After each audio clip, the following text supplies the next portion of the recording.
মণিমল্লিকের ব্রাহ্মোৎসবে ঠাকুর শ্রীরামকৃষ্ণ। ঠাকুর শ্রীরামকৃষ্ণ কলিকাতায় শ্রীযুক্ত মণিলাল মল্লিকের সিন্দুরিয়াপটির বাড়িতে ভক্ত সঙ্গে শুভাগমন করিয়াছিলেন। সেখানে ব্রাহ্ম সমাজের প্রতি বৎসর উৎসব হয়। বৈকাল বেলা 4টা হইবে। এখানে আজ ব্রাহ্ম সমাজের সাংবাৎসরিক উৎসব। 26শে নভেম্বর 1882 খ্রিস্টাব্দ। শ্রীযুক্ত বিজয় কৃষ্ণ গোস্বামী ও অনেকগুলি ব্রাহ্ম ভক্ত আর শ্রী প্রেমচাঁদ বড়াল ও গৃহস্বামীর অন্যান্য বন্ধুগণ আসিয়াছেন। মাস্টার প্রভৃতির সঙ্গে আছেন। শ্রীযুক্ত মণিলাল ভক্তদের সেবার জন্য অনেক আয়োজন করিয়াছেন। প্রহ্লাদ চরিত্র কথা হইবে, তৎপরে ব্রাহ্ম সমাজের উপাসনা হইবে, অবশেষে ভক্তগণ প্রসাদ পাইবেন। শ্রীযুক্ত বিজয় এখনো ব্রাহ্ম সমাজভুক্ত আছেন। তিনি অদ্যকার উপাসনা করিবেন। তিনি এখনো গৈরিক বস্ত্র ধারণ করেন নাই। কথক মহাশয় প্রহ্লাদ চরিত্র কথা বলিতেছেন। পিতা হিরণ্যকশিপু হরির নিন্দা ও পুত্র প্রহ্লাদকে বারবার নির্যাতন করিতেছেন। প্রহ্লাদ করজোরে হরির নিকট প্রার্থনা করিতেছেন আর বলিতেছেন, হে হরি, পিতাকে সুমতি দাও। ঠাকুর শ্রীরামকৃষ্ণ এই কথা শুনিয়া কাঁদিতেছেন। শ্রীযুক্ত বিজয় প্রভৃতি ভক্তেরা ঠাকুরের কাছে বসিয়া আছেন। ঠাকুরের ভাবাবস্থা হইয়াছে। কিয়ৎক্ষণ পরে বিজয়াদি ভক্তগণকে বলিতেছেন, ভক্তি সার। তার নামগুণ কীর্তন সর্বদা করতে করতে ভক্তি লাভ হয়। আহা, শিবনাথের কি ভক্তি, যেন রসে ফেলা ছানা বড়া। এরকম মনে করা ভালো নয় যে আমার ধর্মই ঠিক আর অন্য সকলের ধর্ম ভুল। সব পথ দিয়েই তাকে পাওয়া যায়। আন্তরিক ব্যাকুলতা থাকলেই হলো। অনন্ত পথ, অনন্ত মত। দেখো, ঈশ্বরকে দেখা যায়। অবাং মানস গোচর বেদে বলেছে। এর মানে বিষয়াসক্ত মনের অগোচর। বৈষ্ণবচরণ বলতো, তিনি শুদ্ধ মন, শুদ্ধ বুদ্ধির গোচর। তাই সাধুর সঙ্গ, প্রার্থনা, গুরুর উপদেশ এই সব প্রয়োজন।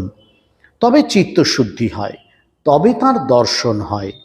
ঘোলা জলে নির্মলি ফেললে পরিষ্কার হয়, তখন মুখ দেখা যায়। ময়লা আরশিতে ও মুখ দেখা যায় না। চিত্তশুদ্ধির পর ভক্তি লাভ করলে তবে তাঁর কৃপায় তাকে দর্শন হয়। দর্শনের পর আদেশ পেলে তবে লোকশিক্ষা দেওয়া যায়। আগে থাকতে লেকচার দেওয়া ভালো নয়। একটা গানে আছে, ভাবছ কি মন একলা বসে, অনুরাগ বিনে কি চাঁদ গৌর মিলে, মন্দিরে তোর নাইকো মাধব, পদ শাঁখ ফুঁকে তুই করলি গোল, তাই চামচিকে 11 জনা দিবানিশি দিচ্ছে থানা। হৃদয় মন্দির আগে পরিষ্কার করতে হয়, ঠাকুর প্রতিমা আনতে হয়, পূজার আয়োজন করতে হয়।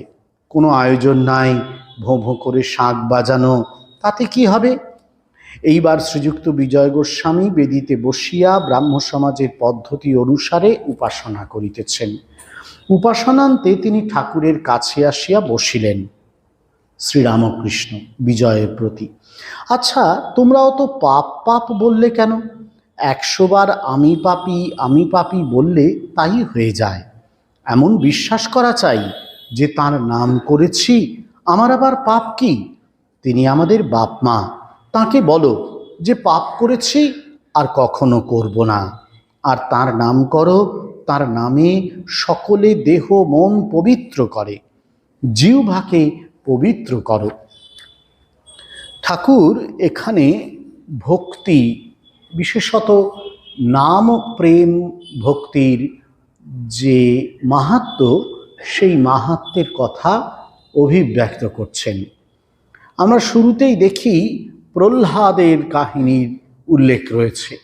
ভক্ত প্রহ্লাদ, আমরা সেসব কাহিনী জানি। তিনি ভক্ত শ্রেষ্ঠ। কেন তিনি ভক্ত শ্রেষ্ঠ? তার কারণ, তার বাবা তাকে খুব অত্যাচার করেছিলেন যাতে সে হরিকথা একেবারে না করে।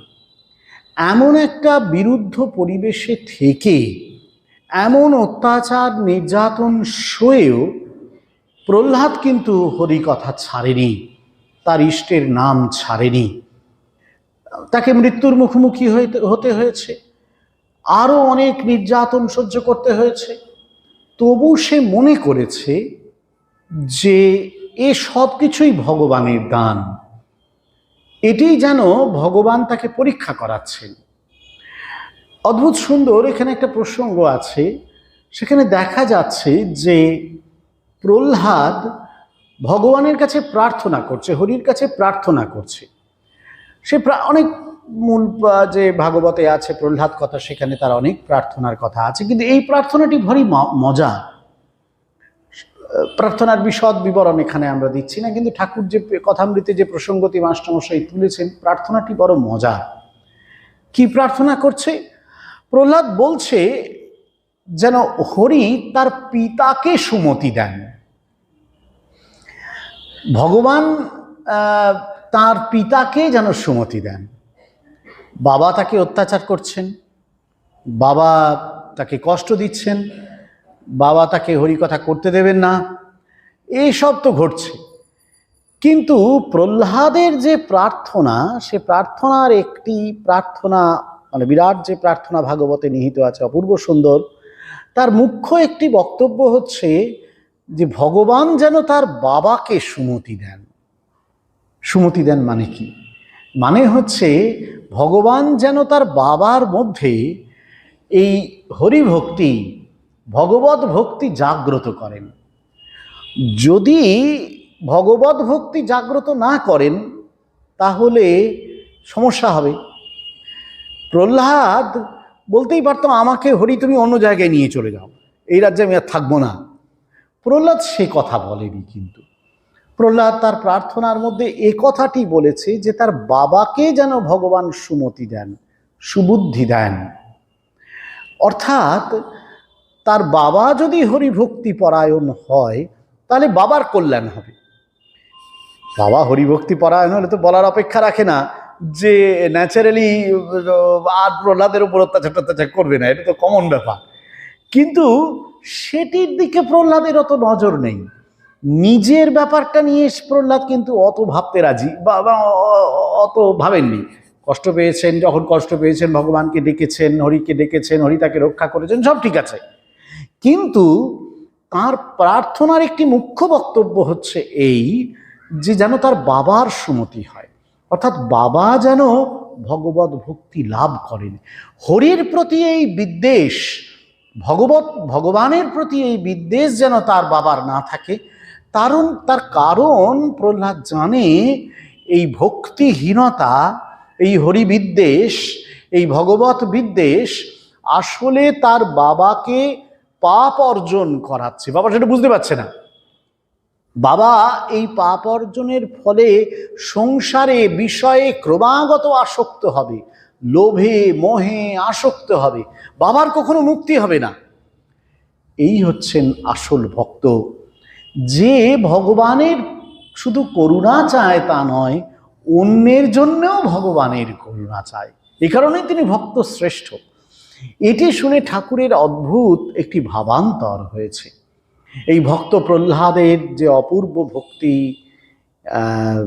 কথা, সে কথা শুনতে শুনতেই ঠাকুর আবার এই মূল ভক্তি রহস্য, ভক্তি তত্ত্ব এনেছেন।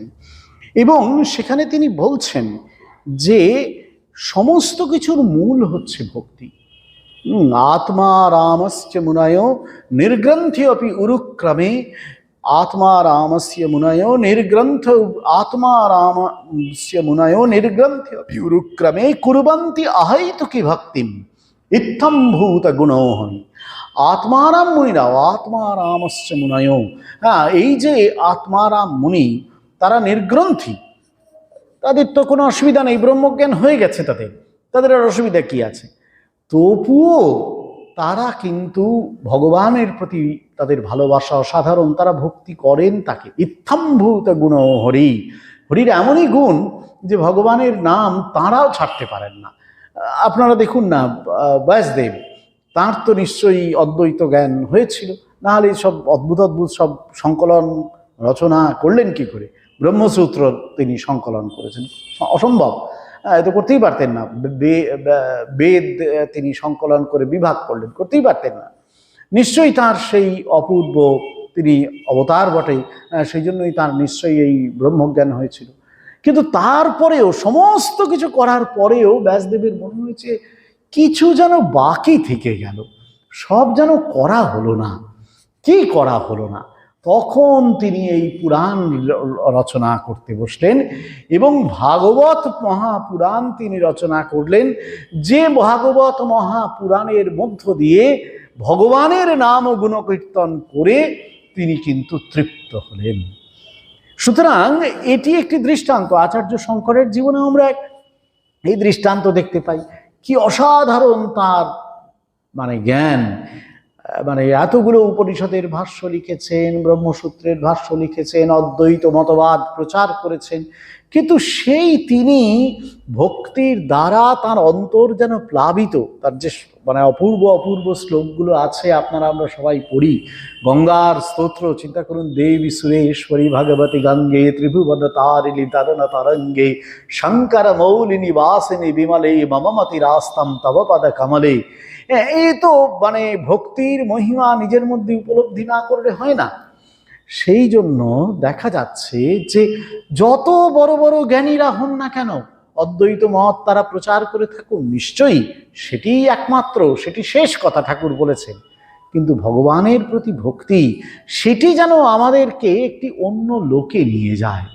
এবং সেই জন্যই ঠাকুর বলছেন ভক্তি সার। তার নামগুণ কীর্তন সর্বদা করতে করতে এই ভক্তি পাবো কি করে? আমি ভক্তি সার তো বুঝলাম, ঠিক আছে, ভক্তি দরকার, ভগবানের প্রতি ভক্তি দরকার, দরকার তো বটে, পাবোটা কোথা থেকে? কিভাবে হবে আমার ভক্তিটা? এই পথটি ঠাকুর বলছেন, অনেক বলেছেন, এর আগেও বলেছেন, এর পরেও বলবেন।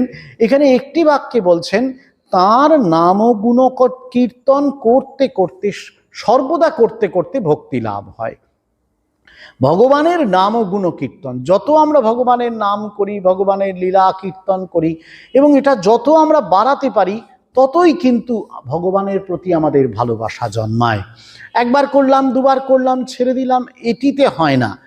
নিয়ত, নিরন্তর, একেবারে কোনো বাদ থাকবে না, সবসময় যেন ভগবানকে আমার কাছে দেখছি এই অনুভব করে সবসময় ভগবানের নাম করে, এটা যদি আমি করতে পারি, ঠাকুর বলছেন, এবং সবসময় ভগবানের গুণকীর্তন, ভগবানের লীলা স্মরণ যদি আমি করতে পারি, তাহলে কিন্তু এই ভগবানের প্রতি আমার ভালোবাসা ও ভক্তি জন্মায়। ভগবানের ভগবান যেখানে গেছেন সেখানে গেলাম। ঠাকুর গেছেন সেই ফুলুইশাম বাজারে, তা সেইখানে গিয়ে তার সেই ভাবান্তর হয়ে গেছে। পানিহাটিতে গেছেন, ভাবান্তর হয়ে গেছে। কোথাও হরিকীর্তন শুনছেন, দেখে ভাবান্তর হয়েছে। গৌরাঙ্গ মহাপ্রভুর এই মাটিতে খোল হয় শুনে তার ভাবান্তর হয়ে গেছে। এই অদ্ভুত, ভগবানের নাম, ভগবানের লীলা, এটি স্মরণ করতে করতে, যত এটি স্মরণ করতে পারা যায়, তত যেন ভগবানের প্রতি আকর্ষণ আমাদের জন্মায়। যে এইখানে তিনি ছিলেন, হ্যাঁ এইখানে তিনি এসেছেন, এই তার ব্যবহৃত জিনিস, এই যখন সেইগুলো দেখি, যখন সেইগুলোর তার সেই লীলাগুলো পড়ি, তখন তো আমাদের যেন ভগবানের প্রতি আসক্তি জন্মায়, ভগবানের প্রতি আকর্ষণটা আমরা বুঝতে পারি। এই জন্য ধরুন, এই যে আমরা কথামৃত পড়ি, লীলা প্রসঙ্গ পড়ি, পুঁথি পড়ি, কেন পড়ি? আসলে এটা পড়তে পড়তে, ক্রমাগত করতে করতে ভগবানের প্রতি আকর্ষণটা বাড়তে থাকে। ও তাই তো, তিনি এত লীলা করেছেন, এত সুন্দর তিনি, হ্যাঁ, এত অপূর্ব তার লীলা, এইটি করতে করতে করতে করতে বাড়ে। সেজন্য ভগবানের লীলা স্মরণ একটি অত্যন্ত গুরুত্বপূর্ণ। আমাদের শাস্ত্র বারবার বলছেন যে লীলা স্মরণের একটি মাহাত্ম্য রয়েছে। দেখা যায় বৈষ্ণবরা তারা সব জায়গায় ভগবানকে খুঁজে বেড়ান, একেবারে তার পোশাকে, আশাকে, চৌকাঠে, বিছানায়, সর্বত্র। কি কারণে খুঁজে বেড়ান? ওই কারণেই খুঁজে বেড়ান। আমরাও দেখুন না, আমরা ওই যে ঠাকুরের বিভিন্ন তীর্থস্থানগুলোতে যাই, কামারপুকুরে যাই, জয়রামবাটি যাই, কাশীপুর যাই, কি পাই সেখানে? আস্ত কাশীপুরে ঠাকুর নেই, হ্যাঁ, আস্ত দক্ষিণেশ্বরে ঠাকুর নেই, ঠাকুর তো স্থূল শরীরে সেই অর্থে নেই, তাই না? কিন্তু না, কে বলেছে নেই? অবশ্যই তিনি আছেন, আমরা তাকে বোঝবার চেষ্টা করি। এইখানে কাশীপুর উদ্যানবাটিতে দেখুন 1 জানুয়ারি কি ভিড় হয়, কি ভিড় হয়। যে বাবারে বাবারে বাবা, একদিন শুধু ওই একটা দিন ওইখানে এত ভিড় হবে, অন্যদিনও হয়, কিন্তু একটা দিন একদিন প্রচুর ভিড় হয়, এত ভক্ত আসে ওই লীলাটিকে স্মরণ করবার জন্য। ওই দিনে একটা বছর, কোনো একদিন, সে আজ থেকে কত বছর আগে ওই একটি দিনে ভগবান ওইখানে এই অপূর্ব লীলা করেছিলেন। আমরা তাকার চরণে দিনহনে বঞ্চিত গোবিন্দ দাস রহু দূরা, আমরা হয়তো দূর কালে জন্মেছি, কিন্তু ওইখানে যখন আমরা ওই দিন গিয়ে পৌঁছই, যেন চোখের সামনে আমরা মনে হয় আমরা দেখতে পাচ্ছি, তাই তো, ওই তো ঠাকুর যেন আছেন, ওই তো তিনি নামছেন, এই তো তার জায়গা, এইখানে তিনি সবাইকে আশীর্বাদ করছেন। কাতার দেয়া জনসংঘ শুধু ওটা ভেবে যাচ্ছে ওই দিনটায়। এই যে লীলা স্মরণ, এই লীলার স্মরণ ওটা একদিন হচ্ছে, এটা যদি আমাদের প্রতিদিন কিছু না কিছুতে চলতে থাকে, তাহলে কিন্তু আস্তে আস্তে ভগবানের প্রতি আমাদের ভালোবাসা জন্মায়, ভক্তি হয়, তখন ভগবানের প্রতি আমরা আকর্ষণ বোধ করি। এইটি হচ্ছে অত্যন্ত। আর হচ্ছে সবসময় নাম করা, ভগবানের নাম অন্তরে সবসময় যেন ভগবানের নাম হতে থাকছে সব সময়। আমরা পরম পূজ্যপাদ গীতানন্দজি মহারাজকে আপনারা দেখেছেন, অনেকেই দেখেছেন, আমাদেরও সৌভাগ্য হয়েছিল দেখার। আমরা ব্রহ্মচারী প্রশিক্ষণ কেন্দ্রে ছিলাম, মহারাজ তখনও মহারাজ ভাইস প্রেসিডেন্ট হননি। আমরা ওখানে আছি, তা কখনো কখনো যেতাম আমরা। তা আমার মনে আছে একবার দুর্গাপূজার পরে দশমীর বিসর্জন হয়ে গেছে, মহারাজকে প্রণাম করতে যাব সকালবেলা, মানে তো কোনো প্রতিমা নিরঞ্জন হয়নি, দর্পণ বিসর্জন হয়েছে, তবু একবার মহারাজের কাছে যাব, মহারাজ পুজো খুব ভালোবাসতেন, তা যাবো। তা গিয়েছি, তন্ত্রধারক মহারাজ আছেন, আমিও আছি। তা আমি প্রথমে দরজাটা, মহারাজ থাকতেন, দরজাটা খুলে দেখছি মহারাজ একটু ইজি চেয়ারের মতো একটা চেয়ারে বসে জপ করছেন, ঠাকুরের দিকে তাকিয়ে।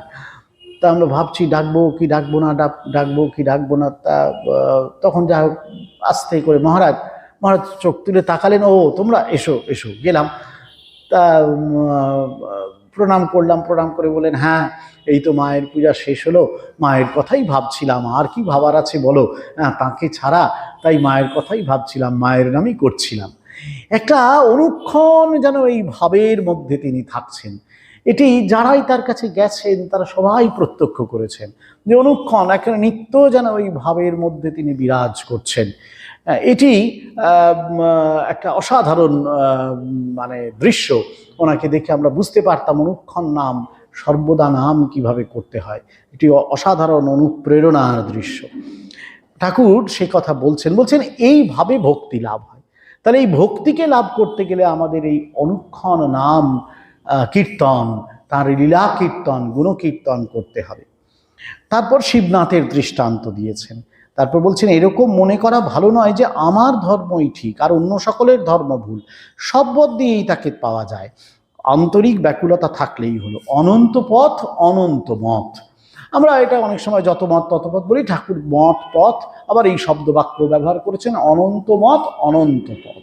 মানে কত ঠাকুরের, তার ভগবানের কাছে পৌঁছানোর যে কত মত আছে, কত পথ আছে, তার ঠিক মানে হিসাব শেষ করা যায় না। সেই নিয়ে ঠাকুর বলেছিলেন না অন্য জায়গায়, যে আম খেতে এসেছে, আম খেলেই হলো, কার মানে তার বাগানটা কি, মালিকের পরিচয় অত আমার জেনে কি লাভ, ভগবানের কাছে পৌঁছতে হবে, একটা পথ দিয়ে পৌঁছলেই হলো। তো সেই পথ দিয়ে পৌঁছানোটাই আসল। কখনো মনে করা যাবে না যে অন্য পথগুলো খারাপ, আমার পথটাই খুব ভালো, ওটিও কিন্তু ভগবানের কাছে পৌঁছানো হচ্ছে, ওটি অহংকার। ভক্তের এই অহংকারও ভালো নয়, সব পথ দিয়েই পৌঁছানো যায়। বলছেন ঈশ্বরকে দেখা যায়, এটি ঠাকুরের একটি অসাধারণ মানে উক্তি। আজকেও যারা ভগবানের প্রতি বিশ্বাস স্থাপন করতে পারেন না বা করেন না, নিরীশ্বরবাদীরা, তথাকথিত নাস্তিকরা, তারা বলেন এ কি, উনি বলেছেন ঈশ্বরকে দেখা যায়, কই আমাদের কি দেখাতে পেরেছেন? কেউ কোনোদিন কি দেখাতে পেরেছে যে ওই ঈশ্বরকে উনি দেখাতে পেরেছেন? উনি দেখাতে পেরেছেন, উনি নিজে দেখেছেন এবং দেখাতে পেরেছেন, একজনকে না বহুজনকে, আজও পারছেন। সমস্যাটা হচ্ছে অন্য জায়গায়। উনি দেখেছেন বা উনি দেখাতে পেরেছেন তা নয়, আমরা যারা দেখতে চাই আমরা দেখার চেষ্টা করছি কিনা। তিনি তো রেডি আছেন দেখানোর জন্য, তিনি নিজে দেখেছেন, সেই পথ তিনি বলে দিচ্ছেন।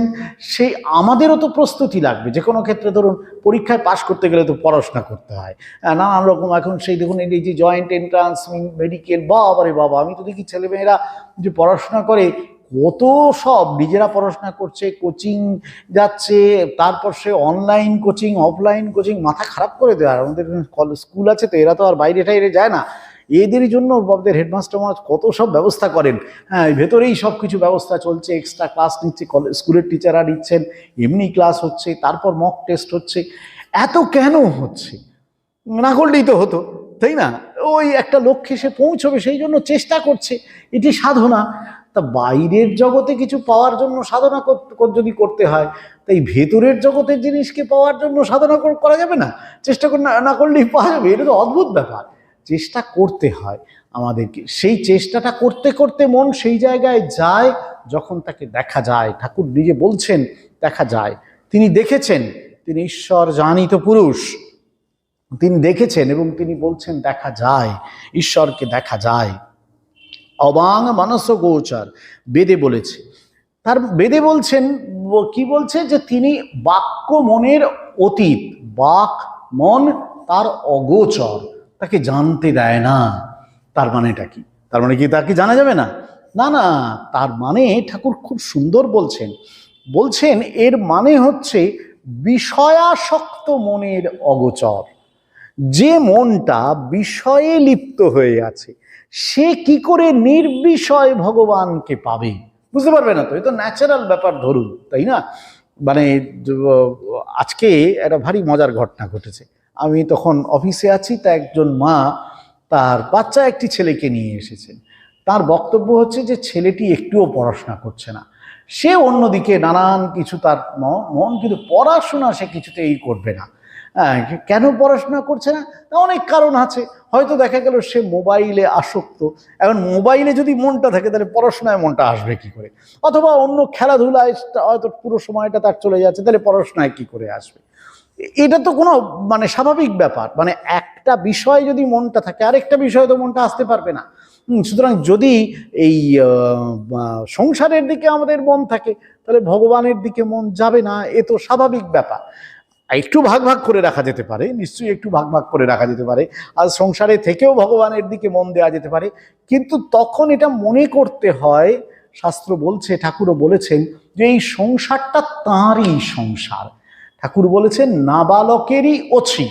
সুতরাং অছি হয়ে, জাস্ট ভারপ্রাপ্ত কেউ হয়ে আমি এটা দেখাশোনা করছি, এইটা মনে রেখে ভগবান গীতায় অর্জুনকে বলেছিলেন নিমিত্ত মাত্রম ভব সব্যসাচিন, তুমি নিমিত্ত মাত্র হও, এইটুকুনি তোমাকে করতে হবে। তুমি হচ্ছে আমার প্রতিনিধি। হ্যাঁ, প্রতিনিধি রূপে তুমি এইটা হবে, তোমাকে অন্য কিছু রেসপন্সিবিলিটি নিতে হবে না। হ্যাঁ, তুমি শুধু প্রতিনিধি রূপে থাকবে। আমরা যদি ভাবি সংসারে যে এই যে সংসারটায় আমি আছি, এই সংসার ঠিকই আছে, জন্মেছি, শরীর আছে, খেতে হবে, পড়তে হবে, কাজ করতে হবে, এর জন্য ওর জন্য তার জন্য, ঠিক আছে, এভরিথিং ইজ ওকে। কিন্তু আমি যদি এটা সবসময় ভাবি যে আমার এই শরীরটাও তাঁরই দান, এই সংসারটাই পুরোটা তাঁর সৃষ্টি, এই সংসারে তিনিই রয়েছেন, অন্য কিছু নেই, সংসারটায় তিনিই রয়েছেন, অন্য কিছু নেই। কিন্তু আমরা কি ভাবি? অহম ইদম মম ইদম, ব্রহ্মসূত্রে বলছেন ভাষ্যকার যে আমাদের ভাবনাটা সবসময় এরকম হয়, এটা আমার, মম ইদম, এরা এটি আমার, অহম ইদম আমি এটি, মম ইদম, এইরকম ভাবে আমি ভাবতে পারি যে আমি অমুক, আমি তমুক, অথবা এই জিনিসটা আমার, ওই জিনিসটা আমার। তার মানে কি? তখন আমি কিন্তু এই বিষয়গুলোর মধ্যে নিজেকে বন্দি করে রেখে দিচ্ছি। আমি যে ঈশ্বরের প্রতিনিধি রূপে কাজ করছি সেটা হচ্ছে না। আমি সত্তাটাকে, আমার যে ভোগমূলক আমি সত্তা, সেটাকে আমি বাঁচিয়ে রেখে দিয়েছি। তাহলে তো ভগবান দূরে সরেই যাবেন।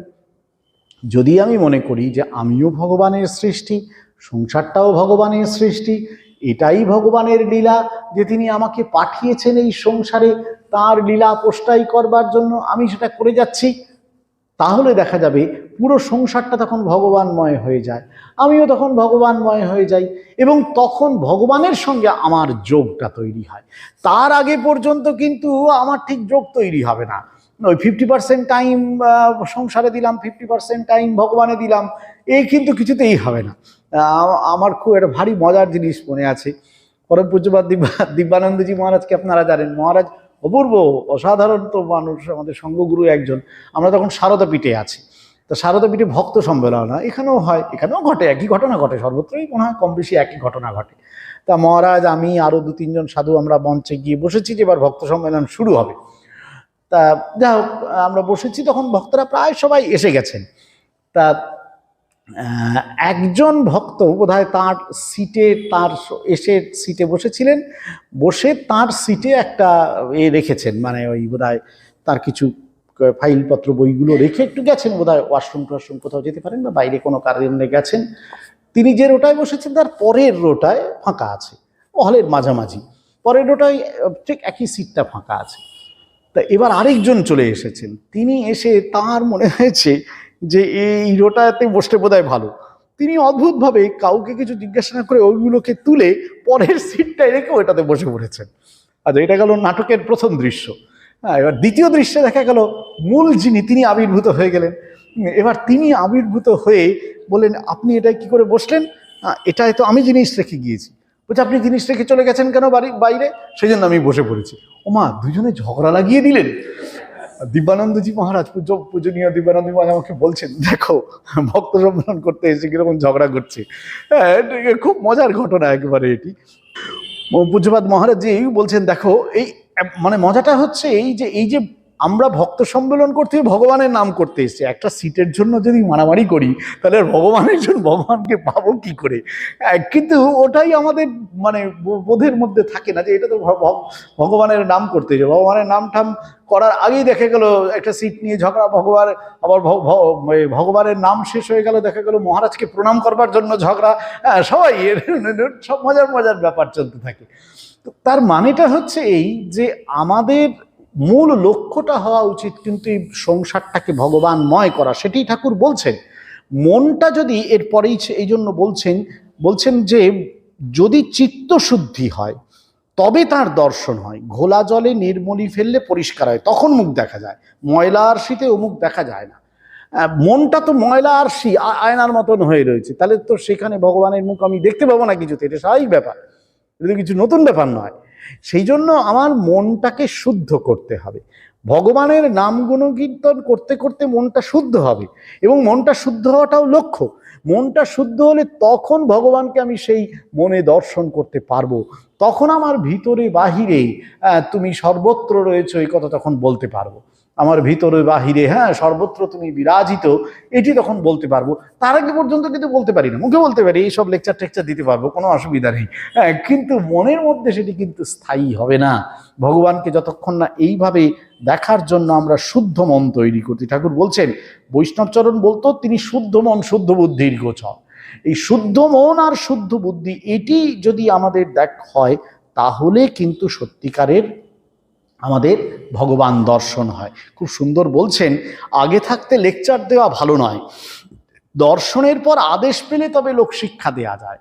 লোকশিক্ষা দেব এই মনে করে লেকচার দেয়া যেতে পারে না। আমরা যদি ভাবি এই যে সব পাঠ ঠাট করছি যে আমি বোধহয় আপনাদের বিরাট রকম শিক্ষা টিক্ষা দিয়ে দিচ্ছি, তাহলে গেল আমার একেবারে সব কিছু, একেবারে কিচ্ছুই নেই। আমার আপনারা থাকুন চাই না থাকুন, ঠাকুরের বই পড়ছি, ওটাতে আমার লাভ হচ্ছে, আপনাদের কি লাভ হচ্ছে সেই নিয়ে আমাদের মানে চিন্তা করে কোনো লাভ নেই। তার কারণে ঠাকুরের বই এটা পড়লেই লাভ। এই যে আমরা করছি, এই আলোচনা করছি, এটা মানে কি স্মরণ হচ্ছে আমার উপকার হচ্ছে।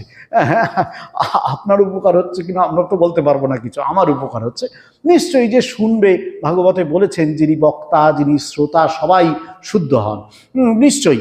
এক্ষেত্রে যারা শুনছে ভগবত লীলা কথাই শুনছে, ভগবানের আলোচনাই শুনছেন আপনারা, আমাদেরও সেই একই, আমরা ভগবানের আলোচনা করছি এবং তাতে আমার মনটা শুদ্ধ হচ্ছে, সবসময় আমার মনে ঠাকুরের নামটা আসছে, এইটাই হচ্ছে আসল। এখানে কিন্তু লেকচার দেওয়া নয়। সত্যি সত্যিই যদি আমাকে লোকশিক্ষা দিতে হয়, সেটা কিন্তু দিতে পারেন কি একমাত্র যারা উপলব্ধিবান পুরুষ, যারা ভগবানকে উপলব্ধি করেছেন, তাদের কথা হবে অরিজিনাল।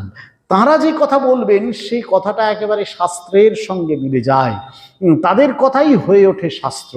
ওই জন্য বলেছেন, শাস্ত্রী কুর্বন্তি শাস্ত্রাণি সুকর্মী কুর্বন্তি তীর্থী কুর্বন্তি তীর্থানি সৎশাস্ত্রী কুর্বন্তি শাস্ত্রাণি সুকর্মী কুর্বন্তি কর্মাণি। এরাই তখন শাস্ত্রকে সৎশাস্ত্রে রূপান্তরিত করেন। হ্যাঁ, এটা ঠিক বলতে পারেন।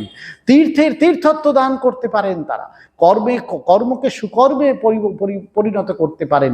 এই যারা লোকশিক্ষার আদেশ পান, সেই আদেশ কখন পাবেন? যখন দর্শন হবে। সে দর্শন কখন হবে? যখন ভক্তি লাভ হবে। সে ভক্তি লাভ কখন হবে? যখন নাম ও গুণ কীর্তন করতে করতে সর্বদা তাকে মনে রাখতে পারবো। এটা যেন একটা স্টেপ, লং স্টেপ, একটা প্র্যাকটিস করতে করতে করতে করতে আমরা ওখানে গিয়ে পৌঁছবো। এটাই পথ, এটাই হচ্ছে সাধনা। খুব সুন্দর ঠাকুর বলছেন, মন্দিরে তোর নাইকো মাধব, ও তো শাঁখ ফুঁকে তুই করলি গোল। একদিন দেখা গেল পদ্মলোচন বলে একটি ছেলে, সে এসে মন্দিরের বাইরে শাঁখ বাজে। মন্দিরের ওদিকে সব কিছু নেই, ভগবানের মূর্তিও নেই, মন্দির অপরিষ্কার, চামচিকে ইত্যাদি দিয়ে ঘুরে বেড়াচ্ছে। তাই চামচিকে 11 জনা দিবানিশি দিচ্ছে থানা। ভগবানের জায়গায় সেখানে চামচিকেরা রয়েছে। হ্যাঁ, 11 জনা চামচিকে। এই 11 জন চামচিকে মানে কি? পঞ্চ জ্ঞানেন্দ্রিয়, পঞ্চ কর্মেন্দ্রিয় আর মন। বলছে ওরা ওখানে পাহারা দিয়ে বসে আছে, সব গোলমাল পাকাচ্ছে, ওরা নোংরা টোংরা করে দিচ্ছে। আর মন্দিরে মাধবও নেই, মানে ওই চামচিকেগুলোকে তুমি তাড়াতে পারছো না, ওদেরকে কন্ট্রোল করতে পারছো না, ভগবানকে মন্দিরে প্রতিষ্ঠাও করতে পারোনি, অথচ তুমি শাঁখ বাজিয়ে ভাবছো তুমি একটা কিছু করে দিলে। অসম্ভব ব্যাপার, সেটা হবে না। ঠাকুর স্পষ্ট বলছেন যে এটা কখনোই হতে পারে না। ওই বলছেন হৃদয় মন্দির আগে পরিষ্কার করতে হবে। ওই চামচিকেগুলোকে তো তাড়াতে হবে, ওরা তো ওদের বিষ্ঠা টিষ্ঠা পরে রয়েছে, নোংরা করে রেখে দিয়েছে মন্দিরটাকে। ওগুলোকে আগে তাড়াতে হবে, ওগুলোকে আগে ঠিকঠাক করতে হবে, তখন হৃদয় মন্দির পরিষ্কার হবে। যখন হৃদয় মন্দির পরিষ্কার হবে, তারপরে ভগবানকে আনা যাবে সেখানে। দেখুন না, আমাদের এখানে যে কালী পুজো হয়, বা আপনারা যেখানেই পুজো করেন, কি করেন? আগে এই জায়গাটা মোছেন, সব ধুলোবালি পরিষ্কার হলো, মোছা হলো, এই সবগুলো সব রাখা টাকা হলো, পরিষ্কার পরিচ্ছন্ন, তখন ঠাকুর প্রতিমাকে আনা হলো, তাই না? আমরা যে পুজো টুজো করি, দেখবেন সব সময় মোছা হচ্ছে, এই হচ্ছে তাই হচ্ছে। কেন মোছা হচ্ছে? পরিষ্কার করতে হবে। এটা বাইরের পরিষ্কার দেখানো হচ্ছে, আসলে প্রতীক হিসেবে এটা যেন ভেতরটাকে পরিষ্কার করা হচ্ছে। বারবার মনটাকে মোছা হচ্ছে। মন আর বুদ্ধিকে আমি বারবার চেষ্টা করছি, জপের মাধ্যমে, নামের মাধ্যমে, লীলা কীর্তনের মাধ্যমে মুছতে চেষ্টা করছি, ক্রমাগত মোছা। একটু মোছার চেষ্টা, মোছার শেষই নেই, কন্টিনিউয়াস মুছে যাচ্ছে। একবার নৈবেদ্য তুললো, আবার রাখলো, আবার মুছে দিল। সবসময় মনে হয় বাবা এতবার মোছার দরকার কি, হ্যাঁ একই জায়গায় তো পরিষ্কারই আছে। না, বারবার না মুছতে হবে না, একটু নোংরা থেকেই যায়, সামান্য একটু নোংরা থেকে যাচ্ছে, সেজন্য বারবার বারবার মুছে মুছে যেতে হবে। মোছাটা কি দিয়ে মুছবো? এখানে ওই এটা হচ্ছে ওই যে জপ, ধ্যান, ওই গুণকীর্তন, হ্যাঁ, সবসময় মনে করা ভগবানের নাম, এটি কন্টিনিউয়াস করতে করতে মনটাকে তখন মোছা যাচ্ছে। এই মনটা মোছা গেল, মনটা তখন পরিষ্কার হলো। যখন মনটা পরিষ্কার হলো, তখনই কেবলমাত্র সেখানে ভগবানকে দর্শন করা যাচ্ছে, ভগবানকে পাওয়া যাচ্ছে, দেখা যাচ্ছে হ্যাঁ ঠিক এবার ভগবানকে পাওয়া যাবে। তখন ভগবান আপনি মন্দিরে নিয়ে চলে এলেন, ভগবানকে রাখলেন সেখানে, হ্যাঁ ঠিক এবার তো দেখা যাচ্ছে। তার আগে পর্যন্ত কিন্তু ঠিকঠাক দেখা যাবে না, একেবারেই দেখা যাবে না, আরে মানে পছন্দই হবে না ভগবানকে, মানে ভগবান ওখানে আসবেনই না। সুতরাং প্রথম হচ্ছে এই হৃদয় মন্দিরে মাধব আগে পরিষ্কার করতে হবে, ঠাকুর প্রতিমা তারপরে আনতে হবে, তারপরে পূজার আয়োজন করতে হবে। এইবার তিনি প্রতিষ্ঠিত হলেন, তখন কিন্তু আমার মূল পূজার আয়োজন শুরু হলো, ভগবানের সঙ্গে আমার নিত্য যোগ তখন শুরু হলো। প্রথম চিত্তশুদ্ধি করতে হলো, চিত্তশুদ্ধি হলে তখন ভগবানকে আমি প্রতিষ্ঠা করতে পারলাম। এবার আমার পূজার আয়োজন, ওই জপ ধ্যান সব কিছু, হ্যাঁ তখন আমি পূজার আয়োজন। মানস পূজায় আছে না, দেখবেন 15টা ফুল দিয়ে পূজার কথা বলা আছে। অমায়াদ্যৈর্ভাব পুষ্পৈরার্চয়েদ ভাব গোচরম অমায়ম অনহংকারম অরাগম অমদং তথা অমোহকম অমাৎসর্যম অলোভঞ্চ অদ্বেষ ক্ষোভকৌ তথা অক্ষোভকৌ অমোহকম অদম্ভঞ্চ দশপুষ্পম বিদুর্বুধা অহিংসা পরমম পুষ্পম পুষ্পম ইন্দ্রিয় নিগ্রহ দয়া পুষ্পম ক্ষমা পুষ্পম জ্ঞান পুষ্পম চ। 15টা ফুল খেয়াল করুন, এর 15টা ফুল। অমায়ম অনহংকারম, অমায়া, মায়া আসক্তি থাকতে চাবে না। অনহংকারম, অহংকার নেই, অনহংকার, এটা একটা ফুল। অমায়ম অনহংকারম, অরাগম, কোনো আসক্তি রাগ থাকতে পারবে না। অরাগম অমদং তথা, অমদ, ওই যে মদমাৎসর্যের মদ, থাকতে পারবে না। আরাগম আমাদং তথা অমাৎসার্যম, কোনো মৎসরা থাকতে পারবে না। অমাৎসার্যম অলোভাঞ্চ, অলোভ, অমোহ, অদ্বেষ, অক্ষোভ, এই তারপরে অহিংসা, পরমম পুষ্পম ইন্দ্রিয় নিগ্রহ, দয়া, ক্ষমা, জ্ঞান পুষ্পঞ্চ পঞ্চমম। এই 15 রকমের ফুল, এটাই আসলে আসল ফুল দিয়ে সাজানো হচ্ছে। তার আগে বাইরের ফুল দিয়ে দিয়েছেন, কিন্তু আপনি বাইরে মালা দিয়ে দিয়েছেন, বাইরে আপনি ফুল দিয়ে একেবারে ঠাকুর কিন্তু কত সুন্দরভাবে সাজিয়ে রেখেছে। দেখুন বাইরের ফুলগুলো দিয়ে সাজিয়ে রেখেছে। এই যে বাইরের ফুল দিয়ে সাজাচ্ছি কেন? এটা মনে করবার জন্য এই ফুলগুলোকে আমার ভেতরে নিয়ে যেতে হবে, আমার ভেতরের ফুলগুলোকে ফোটাতে হবে। বাইরের ফুল আমাকে ওই ভেতরের ফুল ফোটাতে সাহায্য করছে। এটা প্রতীক হিসেবে যেন কাজ করছে এই বাইরের ফুলগুলো। সেখানেই ওই সৌন্দর্যটা তৈরি হচ্ছে। ভগবান যেখানে এসে বসবেন, ভগবান অসুন্দর জায়গায় এসে বসবেন না, একেবারে অসুন্দর জায়গায় এসে বসবেন না, ভগবান সুন্দর জায়গায় এসে বসবেন। এই ফুল বিল্লপত্র যেখানে আছে সেখানে এসে বসছেন ভগবান। বাইরেও সেটা বসাচ্ছি, আসলে মন্দিরে বসাচ্ছি বলে। এই বাইরের মন্দির আর হৃদয় মন্দির এখানেই একাকার হয়ে যায়, ভক্তি যদি ঠিকঠাক আসে। সেটা ঠাকুর বলছেন যে এইটি আসল। তারপরে একটি অসাধারণ উক্তি আছে, তার বিজয়কে বলছেন, তোমরা অত পাপী পাপী বলো কেন? আমরা অনেক সময় হতাশায় বলি যে আমি পাপী, ও আমার ঠাকুর, আমি ঠাকুরকে পাবো না, কত পাপ করেছি। ঠাকুরের খুব আপত্তি, বলছেন কেন এত বলছো পাপ পাপ? মানুষ এই জীবনে তো পাপ করেই, ভুল করেই। ভগবানকে আমাদের, ভগবানই আমাদের বাবা, ভগবানই আমাদের মা। ত্বমেব পিতা চ ত্বমেব মাতা চ পিতা ত্বমেব, পরিষ্কার বলছেন, ত্বমেব সর্বং মম দেব দেব। তুমি আমার মা, তুমি আমার পিতা, তুমি আমার সমস্ত দেবতার দেবতা। ভগবানই আমাদের সব, তিনি আমাকে পাঠিয়েছেন, আমি তার সন্তান। তা আমরা তো ছেলে মেয়েরা তো খেলতে গিয়ে ভুল করে, এই খেলায় নেমেছি, সে খেলতে গিয়ে কতবার ভুল করছি, ঠিক খেলাটা ঠিক ঠিক খেলতে পারছি না, নানান রকম ভুল হচ্ছে। তিনি যেভাবে খেলাতে চাইছেন খেলাতে পারছি, খেলছি না, ভুল হচ্ছে, হোক না। তারপরেও তো ভগবানকে গিয়ে, তাঁকে গিয়ে বলতে হবে ভুল করেছি, তুমি আমাকে কোলে তুলে নাও। মায়ের, তোমার ছেলে হয়ে যেন দিন কাটে না ধুলা খেলায়, হ্যাঁ তুমি আমাকে কোলে তুলে নাও।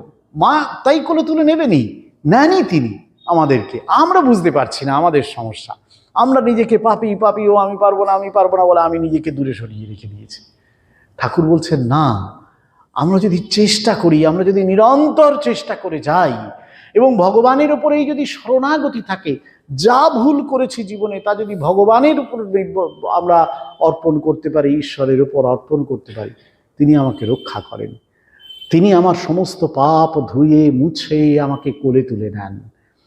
দুর্গাপূজায় আমরা বলি হর পাপম হর ক্ষোভম হর রোগম হরাশুভম, হরদেবী হর প্রিয়ে, তুমি আমার এই সমস্ত কিছু হরণ করে দাও। তিনি এসেছেন তো এই সব কিছু নেয়ার জন্যই তিনি এসেছেন।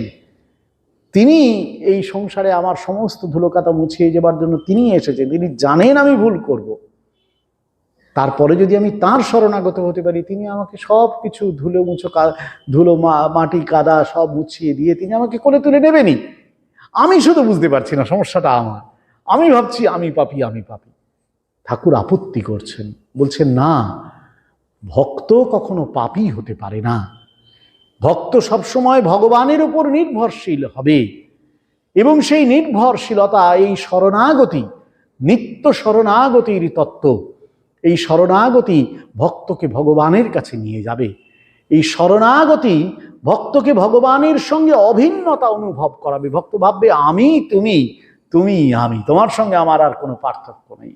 এই যেন শরণাগতের অদ্বৈত অনুভূতি, শরণাগতের অদ্বৈত অনুভূতি, এক অদ্বৈত অনুভূতি, যেখানে শরণাগত ভক্ত ভগবানের সঙ্গে এক হয়ে যায়। ভগবান তাকে কাছে টেনে নিয়েছেন, সেও ভগবানের কাছে পৌঁছে গেছে। সেখানে গিয়ে সে বুঝতে পারছে ভগবানই আমি তার, তিনি আমার। এই বোধে সে উত্তীর্ণ হয়েছে। ঠাকুর বলছেন তার নাম করো, তার নামে সকল দেহ মন পবিত্র করো, জিহ্বাকে পবিত্র করো। এই পবিত্রতা তিনি স্বয়ং, এইমাত্র গান হলো না, পবিত্রতা স্বরূপিণ্যই, তিনি স্বয়ং পবিত্রতা স্বরূপ। তার নাম করলে পবিত্রতা চলে আসে। খুব সুন্দর বলা হয়েছিল না রামে, একবার রাম নামে যত পাপ, একবার রাম নামে যত পাপ হরে, জীবের সাধ্য নেই তত পাপ করে। একবার ভক্তিভাবে যদি রাম নাম করা যায় তাহলে জীবের সাধ্য নেই সে অত পাপ করতে পারবে। কি অসাধারণ আশ্বাস! ভগবানের নামের কি শক্তি আমাদের শাস্ত্র বলছেন। ঠাকুর বলছেন ভগবানের নাম করলে এই ভক্তি আসে, এই শক্তি আসে, সে আমাদের সেই শক্তিই আমাদেরকে সমস্ত জীবনের পরম সার্থকতা এনে দেয়। ওম শান্তি শান্তি শান্তি। হরি ওম তৎসৎ। শ্রীরামকৃষ্ণার্পণমস্তু।